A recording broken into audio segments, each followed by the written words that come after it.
Bonjour et bienvenue dans cette nouvelle vidéo. Maintenant, nous allons voir comment nous pouvons améliorer et modifier notre cadre de référence. À tout de suite.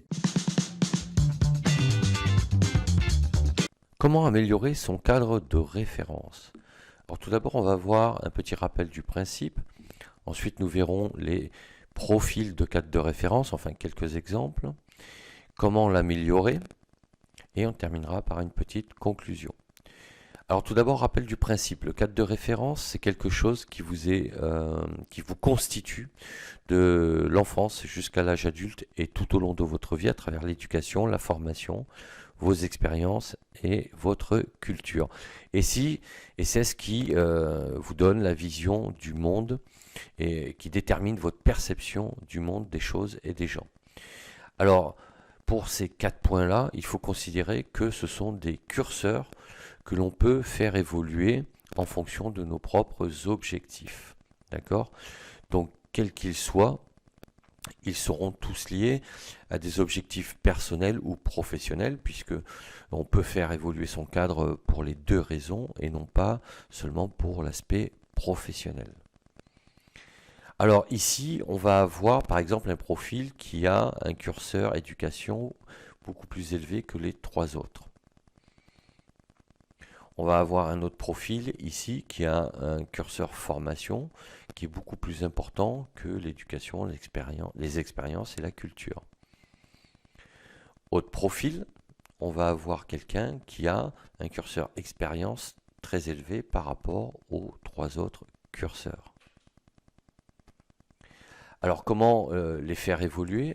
Tout simplement, si c'est par rapport à la culture, par exemple, on va multiplier les expériences pour être confronté à d'autres cultures. Alors, il est clair que si on a des objectifs puisque on reçoit une éducation à l'enfance, donc pendant notre enfance jusqu'à l'âge adulte, mais une fois qu'on est adulte et qu'on est autonome, on part de la maison, on continue à s'éduquer.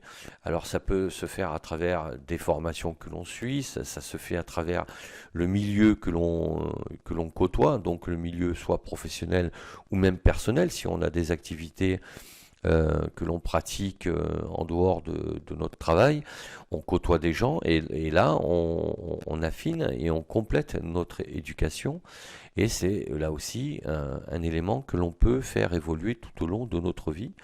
Comme pour les expériences, plus on vit d'expériences et plus on fait évoluer ce curseur-là. Ensuite, ça peut être aussi, par exemple, faire évoluer ses formations. Parce que quand je parle de formation de base, je considère que ce sont les formations que l'on a reçues à l'école, de l'école maternelle jusqu'au collège, on va dire, hein, et voire à l'université, pour ceux qui vont plus loin.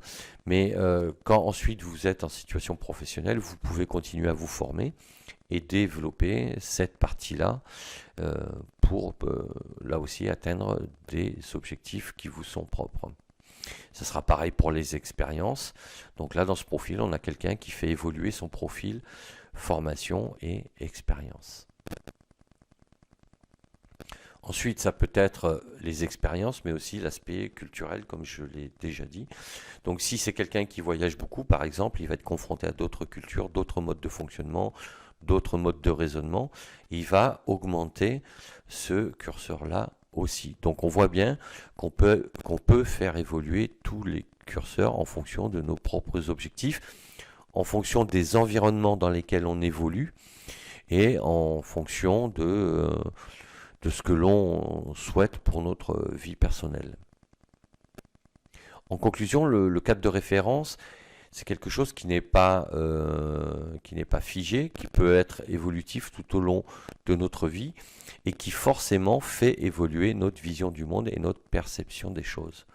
Donc on fait évoluer notre vision, mais également notre compréhension du monde, notre compréhension des événements et notre compréhension des gens. Donc voilà ce que je voulais vous dire sur comment on peut tout à fait faire évoluer son cadre de référence. Ce n'est pas quelque chose qui est déterminé une fois pour toutes et qui se construit tout au long de notre vie. Voilà, si cette vidéo vous a plu, n'hésitez pas à mettre un pouce bleu vers le haut, à vous abonner à la chaîne. Et sachez que vous pouvez télécharger librement et gratuitement mes 2 e-books. Trouvez sa voie et accomplissez-vous. Je vous mets les liens dans la description. Et pour aller plus loin, je vous mets également le lien de mon livre Développement personnel, les 3 piliers que vous pouvez commander directement sur le site d'Amazon si vous le souhaitez.